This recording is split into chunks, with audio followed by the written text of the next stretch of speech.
Hey, board gamers, BJ from Board Game Gumbo here with take 2 of episode number 87. Gumbo Live, the #1 Facebook Live talk show dedicated to board gaming. Our special guest tonight, for the second time tonight, AnnaMaria Jackson Phelps. She's the editor-in-chief of Girls Game Shelf, and she's also more techie than I am because she figured this out. Board Game Gumbo is a proud member of Punchboard Media. Check out our other fine members like Open Seat Gaming, Marty, Scott, and Sarah. They've got a great blog, and they want to ensure that everyone, no matter their background, has a seat at the table. Punchboard Media, where we all bring something to the table.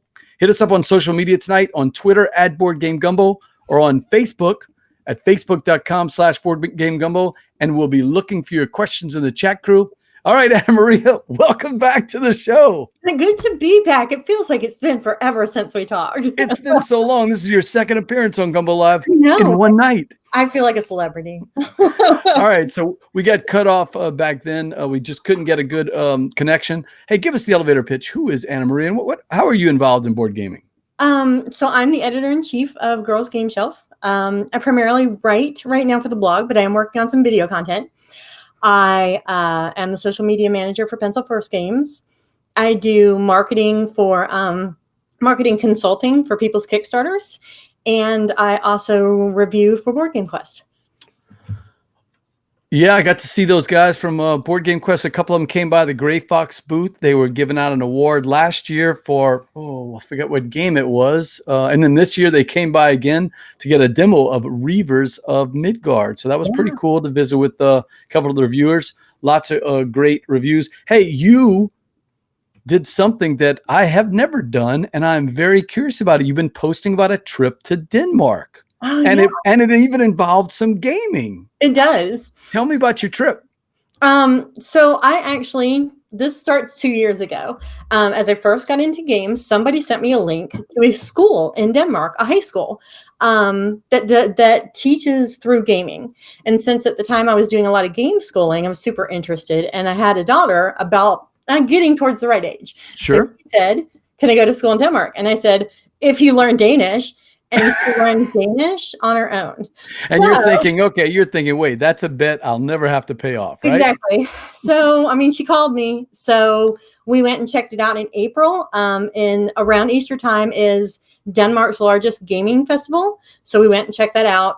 It was probably one of the best conventions I've ever been to in my life. It's so good.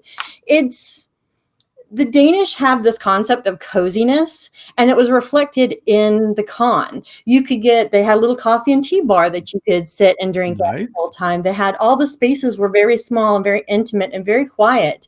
And it was unparalleled. Here's what I noticed: you posted something that everybody actually volunteers at this con. Is that right? Yes. So we washed dishes. At the convention that we were at. And it was fantastic. It was so much fun. You get a sense of ownership when you're taking part in that way. And so you want things to go well. Because it's kind of yours, because you're working on it. So sure. Yeah, it was fantastic. I can't rave about Denmark enough. It's a fantastic place. And yeah, now I have an excuse to go every couple of months because I got a kid in school over there. So there it is. It's a live show. We got a couple of people who actually found us on the new feed. That is awesome. Marshall Wells from the Senlaw Group, back up and running smooth. Hey, there's Mick. Mick, is it true you and your wife were up in Nebraska? That y'all moved there? I thought they were just visiting. They've been posting a lot about their trip. They run a cool Facebook page called Our Family Plays Games, so that you'll see them playing a lot of the Gateway, a lot of the filler games that are near and dear to my heart, and we share that love. So I hope you guys haven't moved up there, because I'm expecting to see you guys at Southern Board Game Fest. And Steve O'Rourke, the name father who helps me out on every show, he says, you have to learn Danish. I'll see you, Mom, and I'm going to raise you. Travis says there's nothing rotten in the state of Denmark, including your daughter. It sounds, you know what? You should be really proud because you gave her a challenge and she met that. Did you gamify it in any way?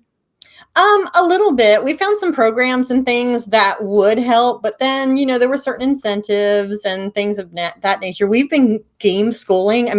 All of our homeschooling was game schooling. So we've been doing that for years. So it just kind of seemed natural to even make that into a game. It's, it's more fun, right? Everybody learns stuff through games, even if you don't think you are. Speaking of daughters, my daughter's actually watching the show. Hello.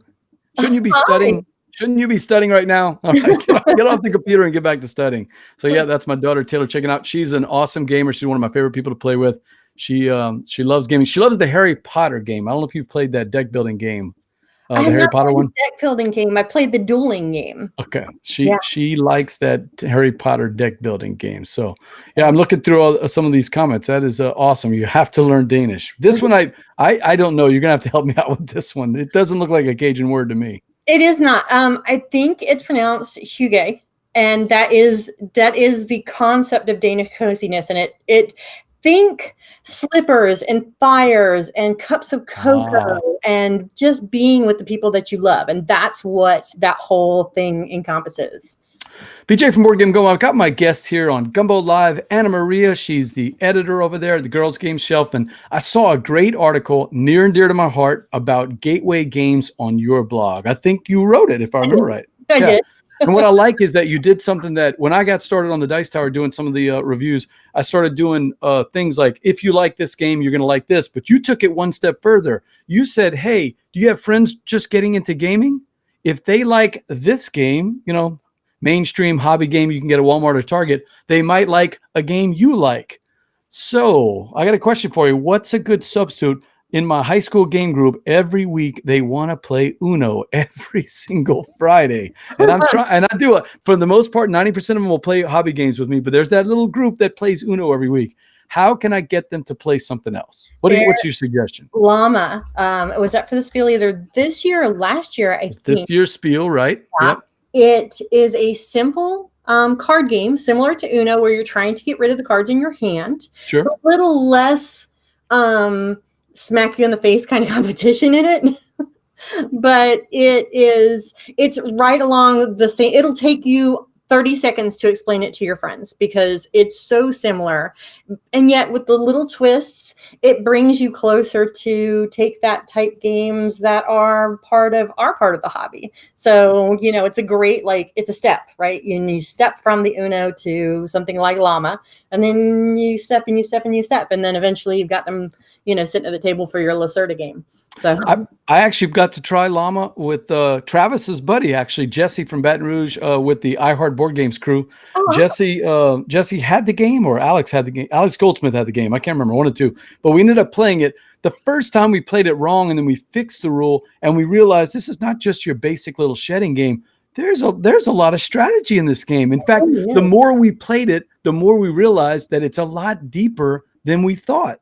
I think that's the hallmark of some of these really good gateway games is there's kind of a surface level. Here it is. This is the basic mechanic. And that's what you can teach your friend that's coming from different games. But there's something deeper there so that experienced players are also enjoying themselves because they're starting to dig into, you know, get to the bottom of the iceberg and kind of figure out what's going on down there as well. So it's got the on the surface, it's going to be friendly to them. But after that, they're going to say, oh, here's that twist. Hey, chat crew, if you have any ideas for my high school game club that loves to play Uno and they want to play Jenga every week, let's talk about that. But here's another one. This is one that they don't play at the high school game club, but this is one that was near and dear to my heart as I was growing up. We played a lot of the game Life. AnnaMaria, you have a suggestion if my group or my family likes Life about a game that'll bring them in and give them that same feeling? Takedo.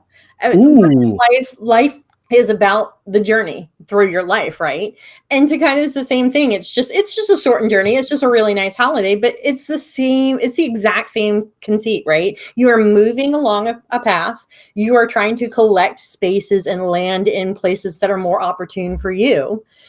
So it's another one of those great games that on the surface, you're just like, move your pawn, do what's on the space, just like you would in Life. But as you start to get into that game, you're like, oh man, do I stop on pink or do I stop on red? Or, you know, do I want to have a meal here? Or do I want, you know, what am I eating this evening? So and Steve and I got our, I've been playing online for a while, but I introduced Steve, and I think, Steve, this was one of the first games that you and I played online together. And oh my God, we played Tokaido over and over and over and over. Because the combination of all of the different, you know, unlike Life where you're going to choose your roles between doctor, lawyer, forget all the different roles that you pick. In Tokaido, it really feels like each one is different. they give you a different start, they give you a different special power. And Steve and I had so much fun just exploring all the different roles and the different strategies. And we realized there's a lot of different ways to play Tocado, yet it's kind of still that chill game where you're just like making your move and visiting with people and talking about it. So absolutely, it's a board game about having the best holiday that you can have, and what could be more chill than that? Hey, we got a couple of ideas out there. Mick says, hey, if you like card games, Point Salad is a good gateway. That's true. You've played that one, AnnaMaria? I have watched it being played. I've not had an opportunity to play it myself yet, so I'm looking forward to it. How about this one? Catch the Moon instead of Jenga. Ooh, Steve, that's a good one. I like that one. Have you played Catch the Moon yet? No. Is that the one that's got the stars, or which one's that one? Catch the Moon is the one with the ladders, and you have to balance all the different ladders. And then if you drop a ladder, the moon cries, and you have to take a tear. And you don't want tears. You don't want to make the moon cry. That's a good one. Oh, Steve, I like that one. Yeah. Nick Shipley. Hey, by the way, Nick, you just had an awesome video. Oh, I'm going to draw a blank. Oh, a couple of weeks ago, he did a review that was just hilarious. What was the last? Not the last one you did, but the one before you did. You did a great job on. He's from the crew, 90 Second Nerd, and they do a really good job of doing short review videos. And it was 2 weeks ago. I wanted to tell you, Nick. So anyway, remind me, Nick, and I wanted to give you kudos on that one. But he says junk art for Jenga. Hey, confession time. I've never actually played junk art. Oh, junk art is probably my favorite dexterity game. Partially because instead of it just being, you know how Jenga is, you set it up and you pull things out and that's all you've got to do. Sure. Junk art has different play modes. So you could be playing competitively. You could be building cooperatively. You could be picking pieces out for the other person. There's different scenario type things. So it's not just stacking every single time. It's so interesting. So yeah. One of these days I gotta try junk art. I know the one, Nick. It was Tapestry. If you haven't, go check Nick's review of Tapestry. I'm not gonna spoil it. I'll let people see. It's a little disturbing, but it's really funny. The guys did a good job for that one. So kudos for that one. Marshall says Pina Parada, very Uno-like, but the rules change as you play. No wild draw fours anywhere. I love. Oh, Diamonds is also another he mentions, and Diamonds is a good one for trick panicking. I am actually the Maryland State champion for Diamonds. So really, I am. You won a little envoy competition, and did you get to go anywhere after that? I could have gone up to Jersey to do the regionals, but it was kind of a fluke that I won anyway. I was actually there to enter a different game. Okay. And the guy who was in that game said that I only won that game because I was a woman. And so he stuck around for the Diamonds tournament. So I took his trophy from him. Nice. Way to show him. Dude. That's good. Man, we're getting some great ones here. Steve says, love Tocado, love all the Bowser. I know he loves all those Antwan Bozog games. Splendor, a great engine. Now, Mick, you'll be happy. I taught one of the students Splendor, and I've never had to teach it again. He loves it so much. He teaches a new group every Friday. That's so sweet. Boy, that makes me feel good whenever number one, I don't have to teach the game anymore, but which I don't mind. It's just with 40 kids, I got to teach games every week. So It's nice having a go-to person to do that. Nick says, thanks. It would have been Tapestry or Winner Chicken Dinner. I haven't seen that one, Nick. It was definitely Tapestry. Oh, you got to check that one out when you get a chance, AnnaMaria. Oh, I'll be doing it after this. Steve says 6 Nymph instead of Uno. Interesting. I mean, you are getting rid of cards. Is my high school game group ready for 6 Nymph? What do you think? I am sitting here writing down everyone's suggestions because I'm going to go check them out after this. So I'm excited.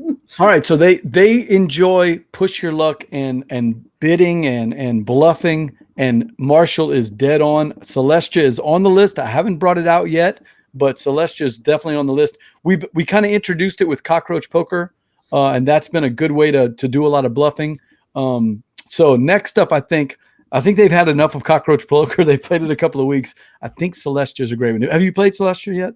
I have not played Celestia. My favorite bluffing game is probably Sheriff of Nottingham. Oh, okay, good one. Yeah, that is one I need to introduce.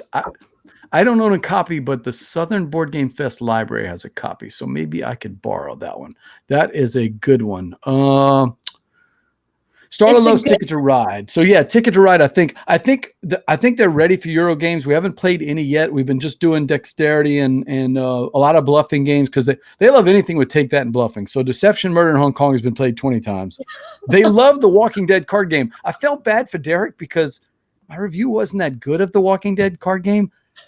But I put in my review, my high school game club loves it. Oh my God, they play this thing every week. They just love the take that part. So Sean, we're thinking of gateway games. If you've got a game where your friends like playing Monopoly or Uno or Jenga or Life, what's a game that will be the next step for them? And so we've been talking about a lot. Sean says Skull or Liar's Dice. I've actually got Skull in the truck. That's probably a good bluffing game that I can bring. And I don't own Liar's Dice, although it's dice in a cup. Pretty easy. Here, confession time. Steve, I've never played Red 7. Oh, it's a game on my list too. Oh, it's good. It's really good. I don't even know how it's played. AnnaMaria, give me the elevator pitch. What is Red 7? So you're trying to get rid of the cards in your hand. Every time that the color and number changes, the rule for getting rid of the cards and laying down things in front of you will change. So the idea is your strategy needs to be to change that color or number to your advantage so that you can keep dumping cards out of your hand, but leave everyone else at the table stuck with the stuff in theirs. So just the little twist of changing that rule is so great. It also makes people really angry. So that's the kind of games they like. I mean, there's table flipping almost every week, but it's all in good fun. So a couple of good mentions here. Nick says Coup, and that one went over right away. Even the teachers enjoy playing that one. So Coup's been good. I will tell you that Coup over Cockroach Poker or some of the other games, or even Deception, I can teach Deception and have people playing right away. I can have people teaching the game right away. Coup, if you don't know the cards, you're going to get called out every time. That's the beauty of Skull. You don't have to know the cards. There's only two choices. It's binary. Yeah. For Coup, there's 7 or 8 different roles. And if you say, I'm going to stop you from that because I'm the Duke, everybody goes, yeah, that person's not the Duke. You looked at the cheat sheet. Yeah. So Coup is a good one, but Coup's just a little bit more complicated. They've picked it up, but how about Downforce? Have you played Downforce? Which one's Downforce? Downforce is the Restoration Games. It's been a million different games, but they brought it back, and it's a great. I got rid of Formula D because it's a great racing game. It's super easy. That's what I call it. What's that? I call it small Formula D. Because exactly. The whole table. Yeah, I like Downforce a lot. It's a better version of Formula D. It really is. It really. I know the Formula D can be a lot more gamery because you can get the roles and you can create your character and all that. But I'm telling you, my high school game group, they just want to get right to the action. So Downforce is good. Love Letter, of course. Oh, I forgot about Love Letter. I need to bring that one. I've got 3 versions of it, so I'll have to figure out which one. We got the Lord of the Rings one, we got the base one, and then my son's got the Archer one. So I don't know if I can bring that one to school or not. That might be tough. What else we got? Marshall says Tiny Towns and Railroad Inc. They haven't done a roll and write yet. Ooh. Chat Crew, AnnaMaria, Challenge. If I was bringing out a roll and write to a gateway group, a high school group that has never played, what's the first one? I don't know if Railroad Inc. would be the first one. No, I would probably go with something like Bloom. It's very straightforward. It's just rolling dice and then choosing the color to circle some flowers. So the basic concept is there. And you can strategize a little bit if you understand how that works, but just for rolling dice, picking a number, and circling something on a sheet of paper is probably one of the easier ones. So, yeah, Railroad Inc. is a great game. I just don't know that they would pick it up. I would go with Harvest Dice from Gray Fox Games if you've played it. I really like drawing the carrots. So I have taught Harvest Dice to every level of gamer from an 11-year-old Boy Scout all the way up to regular gamers. Yeah. So I think because really you're just drawing 3 different symbols, right? Right. And can you draw a tomato? Then you can play Harvest Dice. Yeah. So Tiny Towns would be fun though. Tiny Towns would be fun. So Do you know what? Another one that's Takedo like is Parks. For the people who are getting their copy of Parks in, it's another like you're just visiting this beautiful park and you're just going along and you're sightseeing and things like that. And Parks went out. It wasn't on my radar, and I've been seeing the pictures on social media, and oh my God, that game looks gorgeous, AnnaMaria. Is that Keymaster Games? Yeah, I think so. Awesome. I had sworn I was not going to do a Kickstarter this year, and that one broke me. I had to. Sean says bricks because he kicked my butt in bricks at Dice Tower Con. That's why you're mentioning. I know what you're doing, Sean. Don't don't fool me, Mr. Sean. Yeah, bricks is a good one. Bricks is a good one. I have not played Knock Mall, and I know that Stronghold's putting it out again. They're going to reintroduce it. So, and Nick says it right, and that should be the name of the game. It shouldn't be Coup. It should be called Everybody's the Duke. Nick's got one that I'm really interested. On Tour looks okay, but Cartographers, my buddy Eric Buscemi says one of his favorite roll and writes ever, and I have not played it. Anybody out there besides Nick? Add it to my list. I'm gonna end up buying like 15 games after we get off tonight. You are in trouble. So, have you figured out the Neil Armstrong thing yet? I have not. And I was just thinking I need to ask about the Neil Armstrong thing. I even threw out a clue for you. Tell me. All right. So chat crew out there, can you guys figure it out? I told her on social media that we have something in common. AnnaMaria and I do. We've never actually met in person. I don't think so, right? No, I don't think. No, I don't think so. So it's funny. We've been at all the same cons, but we haven't met. But that's just the way it is. So we have something in common that I don't think she knows about. Chat crew, I mentioned the clue. Here's the clue. Neil Armstrong. I'm going to let the chat crew try to guess while we get back to some of these games. Yeah. So Mick, sorry. Quest for El Dorado. I love Reiner Knizia. Didn't do it for me. No, I didn't like Quest for El Dorado. It was late at night, Dice Tower Con 2017. Me and Jesse and Ronald and Melissa were playing. That's the crew from iHeart Board Games, and it was, I don't know. It didn't do it for me. What about you? Have you played it, Quest for El Dorado? I always think though that late night at a board game con is a hard time to judge something because you're usually like it's true and a little bit wasted, and just like a 20-minute game becomes a 3-hour game because everybody's like half napping on a chair or something. That's true. Yeah, they're a hot mess. So I will play things at that time, but then I will come home and I will play them again because I know I did not. I'm willing to give The Good Doctor another chance. I agree with you that. Although I'll tell you, I wasn't a fan of Blue Moon, so I'm not a fan of all of his games. I love Ingenious, and I actually really liked Llama, but no. And Sean, no, it's a good guess, but we have both not. Well, I haven't walked on the moon. I don't know about AnnaMaria. I have not walked on the moon, sadly. That's a great Police song, though, by the way. It is. It's a great Police song. It's got a great bass line.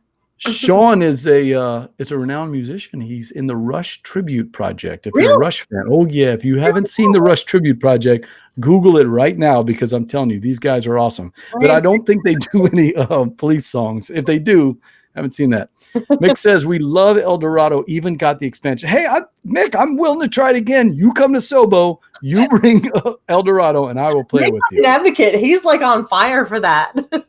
All right, check for anybody else. Anybody's got a guess. What is the connection between me and AnnaMaria if I give you the clue Neil Armstrong? Steve doesn't know the answer. I haven't told him. So Steve, if you know the answer, name father, you give it up. All right, so BJ from Board Game Gumbo, I've got my guest here, AnnaMaria, and we are just firing off games and talking about them. But there's some spicy games that I wanted to talk to you about that we played recently. Have you tried another game from Restoration Games, Dinosaur Tea Party? I have not, and this is one I keep seeing the pictures of, and it's so freaking adorable. I am dying to try it. All right, Justin, if you're watching this video, turn it off for a second. I'm not dogging the game at all. I'm going to tell you the impressions that I had before we played it. When I mentioned it to my game group, they're like, we're going to play Guess Who, and we're going to do it in British accents. No. So I brought it to the high school game group. Now, some of the high school game group, they're in theater, they're in band, they're big in the YouTube and doing the Vine and the videos and all that. So they're all about, making jokes and things. When I told them the premise of the game, it's going to be a little bit like Guess Who. We're going to put out all these dinosaurs. They're all going to have different traits on them. We're each going to be one of the dinosaurs on the tableau of I think it's about 16. I can't remember exactly, but it was about 16. We're going to be one of those secretly. 3 of them are going to have cool traits. Like one is always going to lie when you ask a question. One is going to alternate between yes or no. And I can't remember what the third one is. But anyway, and we're going to ask each other questions. But here's the twist. We're at a proper British tea party, and everyone has to ask the questions in proper British accents. That sounds so They good. started laughing and hamming it up, and we had the best time. So it reminds me that, look, yes, on Board Game Gumbo, we do a lot of, big games. We do a lot of these deep Euros. We do a lot of these big hack and slash dungeon crawlers. But gaming is also about just having fun and cutting loose and playing with family and friends that maybe aren't as deep into the hobby as we are. Absolutely. It is. I say that it doesn't matter what a rating the game gets. If you have fun and you have a good experience with it, it can be a 3, it can be a 10. Who cares? If you laugh and have a good time with your mates, then that's the whole purpose of the game. Well, the other beauty about this thing is that, Dinosaur Tea Party, it took 30 seconds to teach. Nice. The game is just, there's not a lot of downtime. Everybody's just asking questions. When you do figure out what the other person is, you feel clever because you kind of narrowed it down to 2 or 3 dinosaurs, and you took a chance. You got it. You got that sugar cube. It's very well produced. It's not very expensive, and it's a perfect little family weight game. So kudos to Restoration Games. They have games that are more for gamers, and then they have, most of their games are kind of family weight or a little bit stronger. But Dinosaur Tea Party, a surprise for me. Not my favorite game of all time, but a very good game for bringing out with the family. I enjoyed it. Got to give that a try. That is Dinosaur Tea Party. All right, before we get to our next game, Steve says you're both Gemini, and no, I am not a Gemini. I don't know about you, AnnaMaria. Either. But that would have been a good guess. I know, right? And this is something that Sean would sing because he's got a much better range than me. I cannot do giant steps or what you take. Giant steps are what you take. But that's about all you're going to get out of me. BJ from Board Game Gumbo, I've got my guest here, AnnaMaria, and we're talking spicy hot games. Here's a game I know nothing about until you told me about it. Search for Planet X, coming from our friends Randy and them at FoxTrot. I am super excited. Tell me about this game. Look at this art, chat crew. So the whole idea is, there's a Planet X out there somewhere in the solar system, probably past Pluto. The entire premise of the game is that you are one of the researchers who's trying to locate that out beyond the reaches of our solar system. It's a logic game. There's a little bit of a puzzle there, but it's deduction based a little bit. Those puzzles where it's like there's a row of 8 bottles and one of them is blue and there's a green one on the end. Oh, I'm terrible. Determine what order they're in. This game is like that. Okay. There's a little bit of an app that comes with it. And it will start to give you clues based on the regions of space you're looking in about what is there so that you can start to deduce what could or could not be there. And man, I'm telling you, I love that type of puzzle anyway. I'm really into North Star is coming out with one that has a similar puzzle aspect that's Alice in Wonderland based. So I'm fired for that. Ooh. But yeah, I got the opportunity to try this early and I'm just like, just give it to me. Space is cool anyway. Wait a minute. Is this our Neil Armstrong link? No, this is not our Neil Armstrong link. Space is, unless you've been to the Rocket Center in Houston. But no, I've been to the one in Huntsville. I've been to that one. Okay. Well, see, there we are. That's the Marshall Center over there near Redstone Arsenal, right? In Huntsville. Yeah. Yeah. So yeah, I've been to that one for a soccer tournament. So nope, that's not the connection. But yeah, Mick says Planet X. Yeah, I'll tell you this. Number one, the theme totally attracts me. I love the theme. Yeah, I'm not very good at these logic puzzles, but I have fun playing them. I love the idea that you're going to be getting the clues, and you have to figure out. You just have to figure out where to put it in. So for someone like the circle that you've got now, some of the sectors may contain asteroids. If it contains an asteroid, it doesn't contain a planet. So you start marking these off as you start to deduce the things that are out there. You can start to figure out what areas may or may not have a planet in it. And so that's like the entire game. And it changed because there's an app. It changes every single game. So you can play it back to back to back. And where the planet is going to change every single time. And where everything is going to change every single time. So Yeah, I'm drawing a blank as to the publisher, but there's a game that we played this year, Cryptid, and we played it 5 or 6, maybe 7 times. Similar. Does that ring a bell at all? I Cryptid? have No. not played No? Cryptid. Okay. No. Well, I really like the deduction aspect. It sounds like a very interesting. That is Search for Planet X from our friends at FoxTrot Games. That's Randy Hoyt and them, who did a Spy Club and a bunch of other cool games like that, right? Yeah, they've got Fox in the Forest and a couple of other things. Is that right? Yeah. So hopefully I have the right company, right? Yeah. Yeah. So yeah, they've got some really, really cool stuff. So but I'm on fire. This one comes out, I think, starts on Kickstarter next week. So yeah, I'll be a backer. Like, they've got me. Uh-oh, you lagged out. And that is Search for Planet X from FoxTrot Games. Yes. Sounds good. All right. BJ from Board Game Gumbo. I've got my guest here, AnnaMaria Phelps. Going off the script a little bit here, I want to talk about a game. I didn't have time to put it up on the show notes, but I've been playing the heck out of the solo version. I've not played the main one. And this is from Bellwether Games designer Brian Surrey. It's Freshwater Fly. Are you familiar at all with Freshwater Fly? I am not, but what was the one? Was it Coldwater something? Coldwater Crown. See, yeah, I was hoping you had heard of it. Yeah. So, when somebody put that on the table, I was like, it's a game about fishing. What? Like, why am I going to play this? And by the end, totally hooked.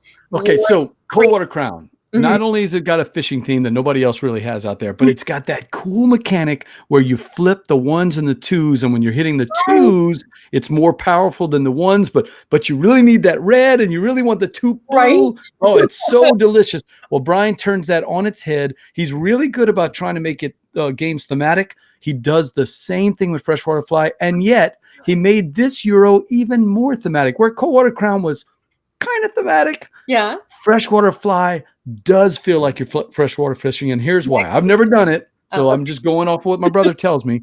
But you've got a river with fish in there and rocks, and you got to cast your fly onto the river and let the fly drift down the river slowly. When you land one, you got to put that fish card on your tableau, grab the colored marker, put it on your reel, and start reeling the fish in. If it's a big fish, it's going to take a bunch of reels. If it's a little fish, it might just take one spin of the dial. It's basically a rondelle, and the rondelle has little actions. But instead of, you don't think of a rondelle anymore, you think of it in terms of fly water fishing. Let me tell you, this is so cool. Now, he goes back to the well. He's got an homage with that flipping where instead of the 1-2 strength, I'm going to draw a blank. It's some cards. It's some tiles at the top. They give you special powers that you can earn. Yeah. But when you grab them, you grab the top one. When you take it and play it, when you put it back, it reverses to the backside.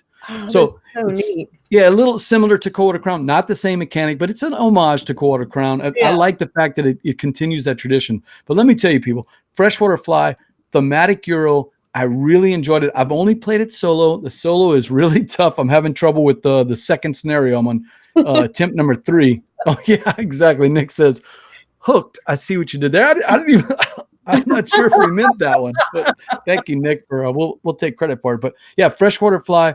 It's out there from Bellwether Games. Brian's designed it. Brian's got a ton of games coming out. He is a really up-and-coming designer and one of the nicest guys out there. If you get a chance, people out there, chat crew, check out Freshwater Fly from Dennis Hoyle and Bellwether Games. You know them from Coldwater Crown, from Mars Open, a bunch of different games like that. So check out those little independent publishers. He's usually there at BGG Con. If anybody's going to BGG Con, I'm sure that Dennis will be there because that's kind of his home base, and he will be there.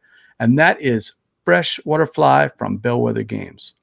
All right, BJ from Board Game Gumbo. I've got my guest here, AnnaMaria, and we're talking about Pencil First Games. We talked about you doing your blog, but you're also the social media manager, right, for Pencil First? I am, yeah. It's been almost a year now. Edo put out a call, and I was like, dude, I like your games. And he's like, okay, want to work with me? And I was like, yeah, cool. Hey, there's Randy checking it out. He says, my sound is not on. He's at a Kickstarter meeting, but I wanted to stop by and say, Randy, I don't know if you know, we were just talking about your game. So I don't know if that's what you saw, but he does check out the show every once in a while, and that is cool for checking in. We were just talking about your game that's coming out on Kickstarter soon. So cool. Good to see Randy checking in. So tell us about Pencil First Games. I had Edo on the show a couple of seasons ago. Super nice guy. super intelligent when it comes to game design. Man, So I could talk to that guy for hours about game design. I mean, smart at every aspect, not just like the game design, but also the way to promote games, the way to put together a game as a product. He's really good at identifying audiences for games. And I mean, just about every aspect of the industry. Like Edo's got some things going on in it. And I feel like I learn a ton from him. It's a really cool, I like it. Ding, ding, ding for the name father. Always a step ahead. The What? Eagle Scout connection. Neil Armstrong, Eagle Scout.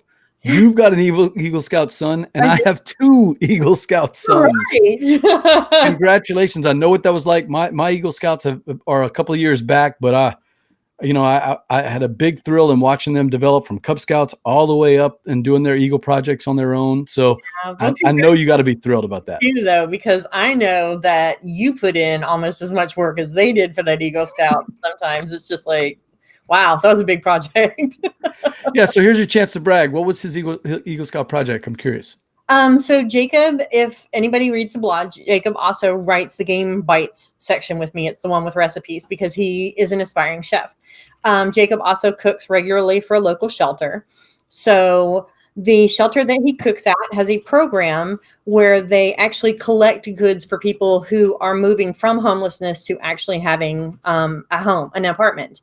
So Jacob made kits for people who were moving into houses so that their kitchen would be completely fitted. Because, I mean, if you come in and you've only got a duffel bag full of stuff, you don't have pots and pans and silverware and plates and ketchup and just all those little things that we don't think about, but that's in our kitchen.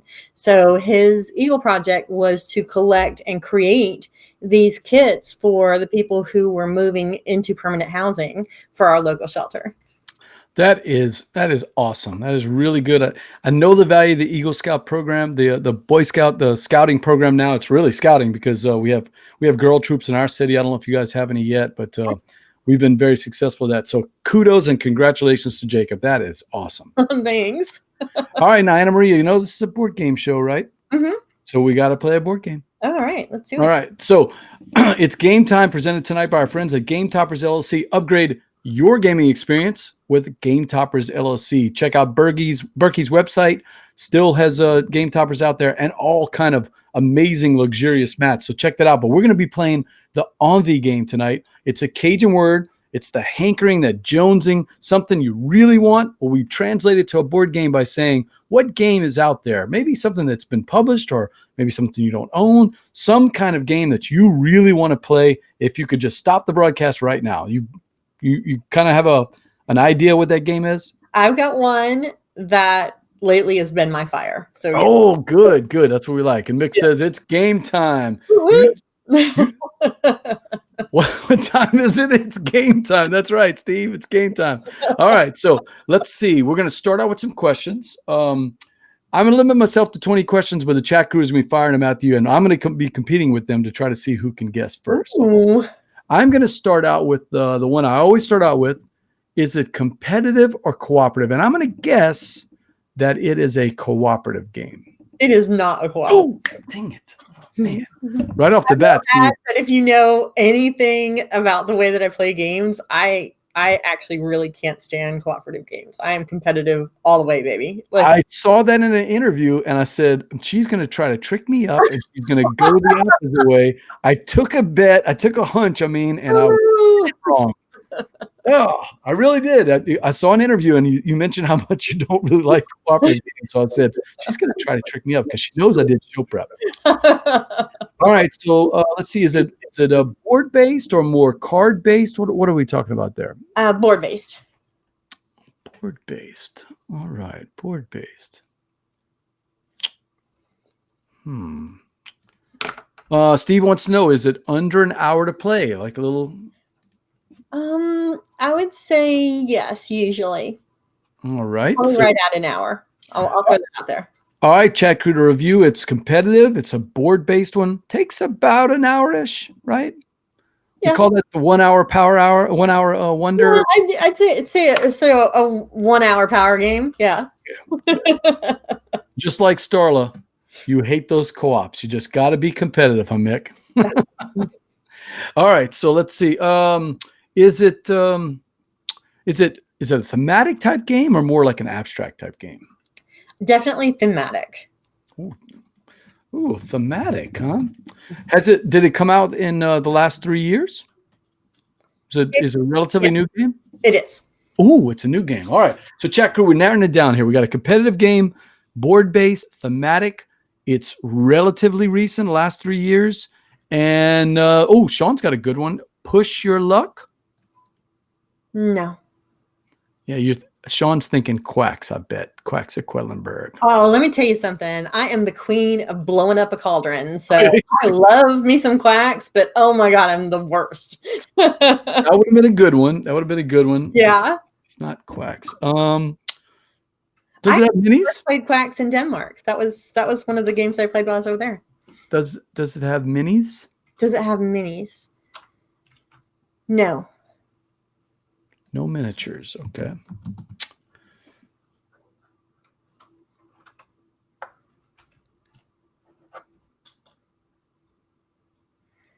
Does it have dice? No.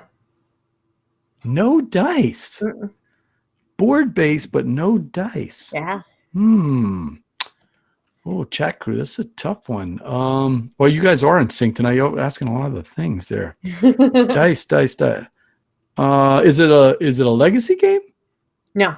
No, not a legacy game. Okay. Go away from that then. Let's see. Right about power. All right. So competitive chat crew, we're going to recap. It's competitive, board-based, thematic, came out within the last 3 years, no minis, not a legacy game, about an hour. Sean wants to know, does it have a worker placement in it? No. No worker placement. New game 3 years. All right. So is it an American designer or a European designer? Or maybe neither? I think the answer is neither, to tell you the truth. Not European and not American. Table-based, not a dice game. One of those Emperor S4 games, maybe? One of those Deepwater games? Could it be an Oink game? I know it's not Tomato Model. I know it's not that one. No. You know, Daniel, hey, Daniel, thank you for checking in.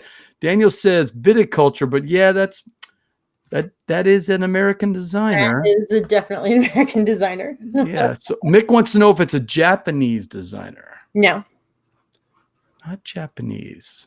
Not European, not American. Are you pretty solid about not being American or European? Yeah, I actually pulled the game on BGG to check, and at least here's a hint. At least one of the designers is definitely not American. So, but oh wow, more than one designer, maybe. Well, Daniel, what do you think about that? One of the designers, at least one of the designers is not, but that could mean one of the designers is though. Okay, so it could be somebody designing with and it's not Japanese, so it's not. Could be I will also add that Board Game Geek happens to say that this game is closer to 40 minutes than an hour, so it's still under an hour. Okay, I have not found that to be necessarily true, but all hail Board Game Geek, I guess. Yeah, still part of that 1 hour wonder thing. So, yeah. Is it IP based? No, not IP based. All right. Let's see. So, all right. So let's recap there, people. We got chat crew. We got a competitive game. She's throwing us a little curveball with this. It's one of the designers is not an American or European designer. It's board game based. It's got a board. Came out recently, the last 3 years. Not worker placement. About an hour, 40 to 60 minutes. Got a minute. No miniatures. Not a legacy game. Not IP based. Does it have a theme? Yes. Does have a theme. Okay. Has it won an award? Do you know? I'm not absolutely positive if it has or not. You can click on that little link on BGG if you have to check. Wait. Yeah, Daniel's right. We need a theme hint. So does it have a fantasy theme? It does not have a fantasy theme. That's burning one of my questions, chat. You guys need to ask questions or I'm going to run out pretty quickly. You doesn't sound like you're a space themed person, so I wouldn't think space. It has a nature-based theme. I will throw you guys a bone. Is it Bosque? Oh my God, yes. Yes. Yes. That's all you needed. That's so funny. I played it with Alex at Dinosaur Con. I liked it. I'll tell you what, it is a gorgeous game, but to really enjoy Bosque, you have to know the rules really well before you play that game. I'd agree that. And I would also say that you have to be prepared when you go into a tree game for it to be kind of cutthroat. Like tree games are always mean. It's even people, chat crew. It is even meaner than photosynthesis. And I'll tell you, I liked it better than photosynthesis. I love photosynthesis the first 2 times I played with it. Then I just like, oh, the first round and the last round were just underwhelming. Yeah. But and Daniel says it's one of the designers he thinks is Russian. So well, I know Erica is Canadian. Oh, so, Canadian. Okay. And I knew that. So I knew she wasn't European, but I knew she wasn't American. So yeah, you know what? We didn't think about Canadian. Yeah. That was it. I thought about maple syrup, but then that would have been like way too. You know, Daniel, they say that 98% of Canadians live within like 5 feet of the border. They are just massed to invade. It's going to happen. Canada is beautiful. That's where my ancestors are from. They're from Montreal and Quebec. So oh, mine too. Well, some of them, yeah. So Quebec City. Yeah, we came. Yeah. They came down to they sneaked across the border into Vermont. We still have maple syrup farms up there. So there it is. Yeah, Quebec City. I know the streets where they actually lived in Quebec City and Montreal. So one of these days I'm going to go. I mean, that was a long time ago. It was in the 16 and 1700s. So it was a long. Oh wow, that was a long time ago. Yeah. So mine was like in the 60s or 70s. So I was not expecting. This is why I need to play it again. I was not expecting that Bosque would be so cutthroat, and it really was. Yeah, and I think I did, but the only reason I did is because Arboretum is nasty. Like you will murder someone over Arboretum, and photosynthesis is just so mean. So I was just like, oh, hey, there's trees in here.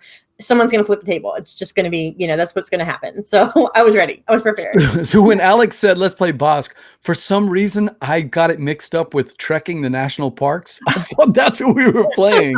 And so he pulls out this game and I'm like, this doesn't look like trekking the national parks, which I've always wanted to try. Yeah. And then we started going through the rules. I'm like, because we're teaching ourselves as we're, at Dinosaur Con, they just have them set up on all the hot to game tables. So we're just teaching ourselves and we're like, wow, this is going to be really mean in the second half of this game. And it was, but it was fun. It was fun. So that was fun. So good. I don't win this game very often. So that was a lot of fun. Bosque, and I don't know why that one came to me, but that is. Hey, so before we started the game, we got interrupted. We were going to talk about Pencil First Games and something you guys have coming out. Do you have anything you guys have coming out? Yeah, right now Skull Hollow is getting to people, and everybody seems to be. I love seeing people's pictures when they get a game from us, and they're like, "Yeah, I've got this, and it's so cool." It just makes me feel good. That one in particular for me is a big deal because it's the very first Kickstarter campaign I ever worked on, and it did really super well. So I'm just like, I'm personally invested in that game. Hey, there may be some people out there who haven't heard of Skull Hollow. What's the elevator pitch on that? It's an asymmetrical combat game. You either take the role of the little foxes or the giant nature elementals that are attacking the world that they live in. It's a 2-player game. And yeah, it's really interesting because, because one person is playing this giant, almost kaiju kind of creature with their rules and the way that they can fight. And then someone else is like a band of foxes. So they've got so it's that very David and Goliath thing too, where like the little guys are like little stabs and little quick things. And the big ones just like, bam, kind of. They're very asymmetrical. And it seems like the last couple of years, we've been having more and more of these games as we're getting back to people exploring that 2-player design space, which a lot of times we've gotten away from because at game night, we always seem to have 3, 4, or 5 people. But if you go early or late, there's always somebody that wants to play a game while we're waiting for another game. The game of choice lately has been Watergate, but you're describing a game, Skull Hollow, that sounds right up our alley. What's the playtime there? I think about 30 minutes or so. Oh, perfect. So not terribly long. So it is a good, what I call waiting game, right? So you can do it while you're waiting for other people to show up for RPG night or whatever. No, exactly. You get to the game store, you get to the game night, and people are already in a game, and they're telling you, oh, look, we got about 30 minutes left. what are you going to do? You know, you Pull don't out Skull like, Hollow hey, with a friend and play it. That sounds great. So, and who designed that one? Was that Edo? No, who did? Man, like I'm drawing a huge blank. I think that might have been Dustin, but I'm actually going to look real quick because we So, work with how can people get their hands on it? Is it out in retail now? It is out in retail. If your store does not have it currently, it will this month. So They can just call you and to personally deliver it, I'm assuming, right? only if they live in Denmark. I'll be there in a couple of days. Yeah, it's Dustin Phelps and Keith from Thunderworks. Oh, Keith Mateka. Yeah. I should have known that. So yeah, Keith. Okay. Yeah. So that's delivering right now. We're doing a push on Heroes Welcome in case people missed that one because I don't know that one. What's Heroes Welcome? Oh, I love it. So the whole idea behind Heroes Welcome is, you know how like the heroes go to the dungeons and they fight the bad guys and they get the loot? Sure. You're the goblin that lives in the town who runs the shop that they come sell the loot at.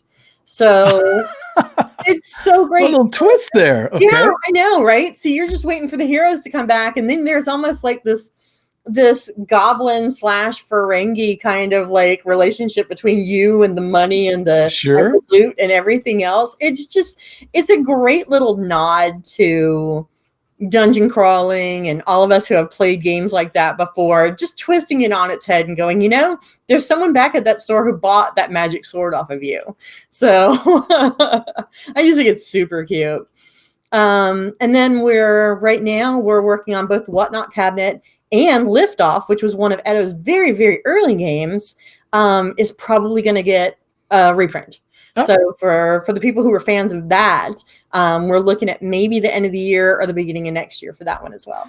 Danny's got an idea for Edo, a cooperative tree game, because all the tree games seem to be pretty mean out there. What about a nice tree game?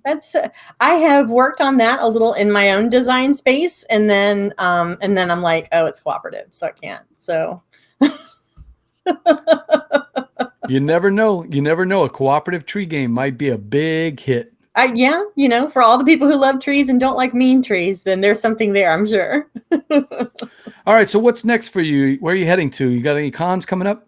Oh gosh, yes. I'm headed to Shucks in like 2 days. I should probably pack at some point. Yeah. So, I usually don't. I grab a knapsack, I throw things in it, and then I get on the plane. So it's travel light. I like that.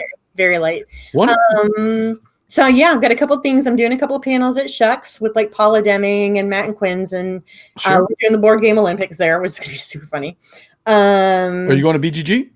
I am not going to BGG because I'm doing Save Against Fear, which is a large. It's a role-playing game centered con, but it's all charity based. So everything, all the money that is raised, actually goes to charities in Pennsylvania. I wanted to go to PAX U, but you and Steve suggested that I skip it. So I'm just going to skip it this year. It's so good. I love Philly anyway, so any excuse to go up to Philly to eat is amazing.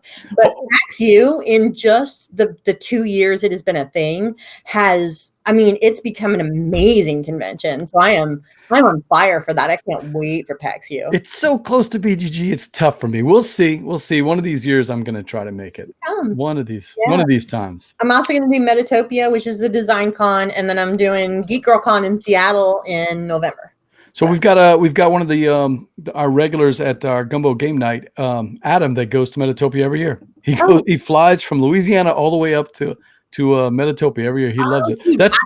That's put on by Vinny and Avi, right? Yeah. I'm doing one of our writers for Tessa, who just had her first game signed, is going to be there, and we have never met in person, so it's actually the game shelf. Actually, get to hang out with her and everything. So I'm super excited. But tell Adam, definitely find me and say hi. So that would be a lot of fun. It's funny. Usually he's watching, but he must be busy tonight. So Marshall wants to know, what is your favorite RPG? Marshall runs the Sinlaw game group up in there in Alexandria.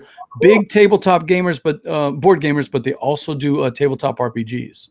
I have two. My favorite is Mouse Guard, because I was in love with the Red Wall books as a kid. Sure. And Mouse Guard just feels like getting to inhabit that world. It's just so cute. And deep for being mice. Like, we actually have had, like, you know, terrible things happen and had to solve and do big quests and stuff. And I was like, wow, with mice, it's not something you think about. And my other one is Legend of the Five Rings, but it's partially because that's actually how I met my partner. I showed up. I'd never played an RPG before.